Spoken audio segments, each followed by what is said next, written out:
안녕하세요. 법무법인 청곽준호 변호사입니다. 오늘은 보이스피싱 사건에 대해서 조금 더 이야기를 하도록 하겠습니다. 보이스피싱 사건은 저희 사무실에서 다양하게 많이 진행하는 분야인데요. 그 중에서 가장 문의가 많은 것은 전달책에 관한 부분입니다. 오늘 이 부분을 비롯해서 몇 가지 이야기를 해보도록 하겠습니다. 요즘에도 보이스피싱에 당하는 사람이 많은가요? 예, 요즘에도 보이스피싱이 당하는 사람들이 많이 있습니다. 보이스피싱 범죄 건수가 많이 줄어들 것 같지만 언론 통계라든지 여러 가지 정황을 봤을 때 보이스피싱에 대한 범죄 피해는 점차 늘어나고 있고, 그것은 언론에서 보이스피싱에 대해서 조심하라고 홍보를 하는 것에 맞춰서 그만큼 보이스피싱 범행 수법도 진화하기 때문이 아닌가 생각이 됩니다. 보이스피싱인지 모른 채로 가해자가 되는 경우도 있다던데 정말인가요? 네, 그렇습니다. 특히 보이스피싱의 현금 전달책, 수거책 하시는 분들의 경우가 그렇습니다. 본인은 채권 추심 아르바이트라거나 법률사무소 직원 등의 일을 한다고 생각을 하고 범행에 자기도 모르는 사이에 가담하게 되어서 피해자 아닌 피해자가 되는 것이 현실입니다. 보이스피싱 가해자로 지목된 경우에 어떻게 대응을 해야 하나요? 네, 보이스피싱 가해자로 지목됐다는 경우는 자신도 모르는 사이에 자신이 채권 추심 아르바이트든 어떠한 아르바이트 일을 한다고 생각했는데 정작 보이스피싱 일을 하게 된 경우입니다. 즉, 보이스피싱 조직원으로 되어서 심부름을 해줬다거나 또는 보이스피싱 조직에 일을 도와준 것이 되어서 사기죄 공범 내지는 사기죄의 방조범이 되는 경우를 뜻하게 되는 것인데요. 이런 경우에 내가 몰랐다는 것만으로는 무죄가 나오진 않습니다.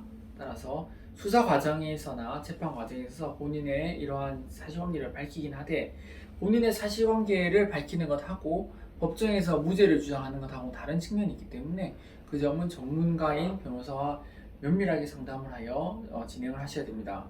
저희 사무실에 있어서는 보이스피싱 전달책의 경우에 전면 무죄를 받은 사람도 있고 공소기각 등을 이끌어낸 사례도 있습니다. 다만 저희는 모르고 일을 했다는 이유만으로는 반드시 무죄 주장을 해야 된다고 이어지게끔 설명을 드리진 않습니다. 왜냐하면 단지 이런 경우에 몰랐다고 해서 무죄 주장을 했을 경우에 있어서는 그만큼의 형량적인 손해, 즉 유죄 선고 시에 조금 더 높은 형량을 선고받게끔 되고, 그것은 고스란히 의뢰인의 피해로 이어지기 때문입니다. 따라서 보이스피싱 전달책인데 내가 채권 추심 아르바이트라고 생각해서 일을 했다고 해서 그것을 그대로 무죄 주장으로 이어지게끔 변론을 이끌어 나간다면 그것은 곧 의뢰인의 피해로 이어지게 되므로 매우 주의하셔야 됩니다. 당장 내가 몰랐다는 그 억울한 심정을 변호사한테 이야기했을 때 변호사가 그 심정을 보고 그래, 당신이 이걸 모르고 했으니까 무죄로 만들어 드리겠습니다 하는 말이 당장은 솔깃할 수 있습니다. 하지만 실제로 그것이 반드시 무죄로 이어지지 않는다는 점을 반드시 주의하시기를 권해드립니다. 피해자와 합의를 하면 집행유예도 가능한가요? 네, 보이스피싱 전달책의 경우에 피해자와 합의를 하면 결론적으로 집행유예가 가능합니다. 보이스피싱 범죄가 다른 일반적인 사기죄에 비해서 엄하게 처벌되고 있음은 익히 알려진 사실입니다. 그리고 전달책의 경우, 수거책의 경우에도 초범이고 진짜 모르고 했다고 하더라도 실형이 선고되는 경우가 다반사입니다. 다만 이런 경우에도 피해 금액과 피해자 숫자 대비로 적절한 합의를 이끌어낼 경우 집행유예 선고가 가능합니다. 수당으로 2~30만 원밖에 받지 않은 경우에도 피해 금액 전액에 대해서 책임을 져야 하나요? 원칙적으로 본인이 받은 수익과 별개로 본인의 공소금액에 나와 있는 피해금액 전체에 대해서 책임을 지는 것이 원칙입니다. 따라서 상당히 억울하실 수 있죠. 나는 고작 아르바이트인 줄 알고 수고료 10만원, 20만원 정도 받았는데 왜 내가 수천만원 내지는 수억에 이르는 돈에 대한 책임을 져야 되는지, 나는 이걸 모르고 했는데 왜 이런 많은 것에 대한 책임을 져야 되는지에 대해서 정작 많이 억울해들 하고 계십니다. 하지만 그것과 별개로 책임을 져야 되는 것은 사실입니다. 그러면 피해자랑 합의를 할 때 피해금 전액을 지급해야 하나요?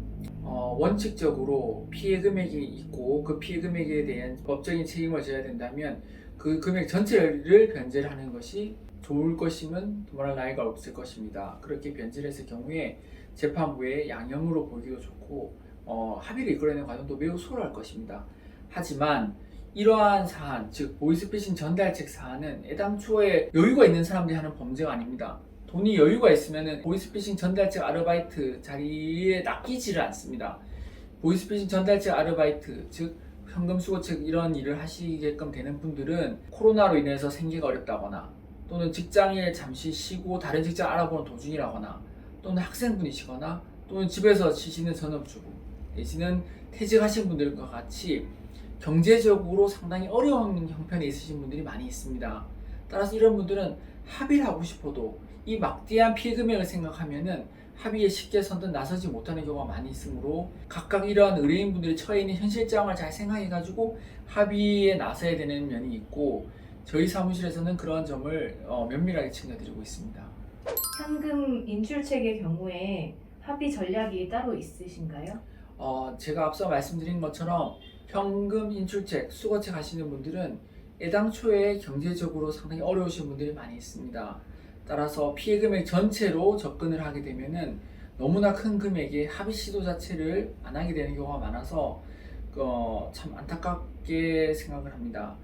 이런 경우에 있어서는 합의 금액 전체를 생각하지 마시고 본인이 마련할 수 있는 최소한의 합의금만이라도 준비를 하시면은 저희는 그 합의금을 가지고 피해자들에게 최대한 좋은 결과를 얻을 수 있도록 합의를 이끌어내 드립니다.